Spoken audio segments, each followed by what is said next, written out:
ಏನು ವಿವಿಧ ಬೇಡಿಕೆಗಳನ್ನು ಈಡೇರಿಸುವಂತೆ ರಾಜ್ಯಾದ್ಯಂತ ಕೆಎಸ್ಆರ್ಟಿಸಿ ನೌಕರರ ಮುಷ್ಕರವನ್ನು ಕೈಗೊಳ್ಳಲಾಗಿದೆ. ಏನು ನಾವು ಇವತ್ತು ಶಿವಮೊಗ್ಗದ ಕೆಎಸ್ಆರ್ಟಿಸಿ ಬಸ್ ನಿಲ್ದಾಣದಲ್ಲಿ ಇದ್ದೇವೆ.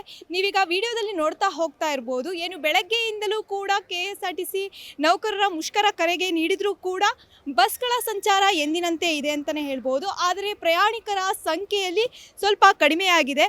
ಅಲ್ಲದೆ ಏನು ಪ್ರಯಾಣಿಕರು ಎನಿಸ್ಕೋ ಶಾಲಾ ಮಕ್ಕಳಿಗೆ ಹಾಗೂ ವಿದ್ಯಾರ್ಥಿಗಳಿಗೆ ಅತಿ ಹೆಚ್ಚು ತೊಂದರೆ ಆಗ್ತಾ ಇದೆ ಅಂತಲೇ ಹೇಳ್ಬೋದು. ಶಿವಮೊಗ್ಗದಿಂದ ಡಿಪೋಯಿಂದ ಏನು 375 ಬಸ್ಗಳು ಪ್ರತಿನಿತ್ಯ ಸಂಚಾರ ಮಾಡುತ್ತೆ. ಬೇರೆ ಬೇರೆ ಜಿಲ್ಲೆಗಳಿಗೆ ತಾಲೂಕುಗಳಿಗೆ ಕೂಡ ಇಲ್ಲಿಂದ ಸಂಚಾರ ಮಾಡುತ್ತೆ. ಆದರೆ ಮುಷ್ಕರದ ಬಿಸಿ ತಟ್ಟಿದೆ ಅಂತಲೇ ಹೇಳ್ಬೋದು. ಶಿವಮೊಗ್ಗ ನಗರದ ಕೆಎಸ್ಆರ್ಟಿಸಿ ಬಸ್ ನಿಲ್ದಾಣದಲ್ಲಿ ಮುನ್ನೆಚ್ಚರಿಕೆ ಕ್ರಮವಾಗಿ ಪೊಲೀಸರನ್ನು ಸಹ ನಿಯೋಜನೆ ಮಾಡಲಾಗಿದೆ.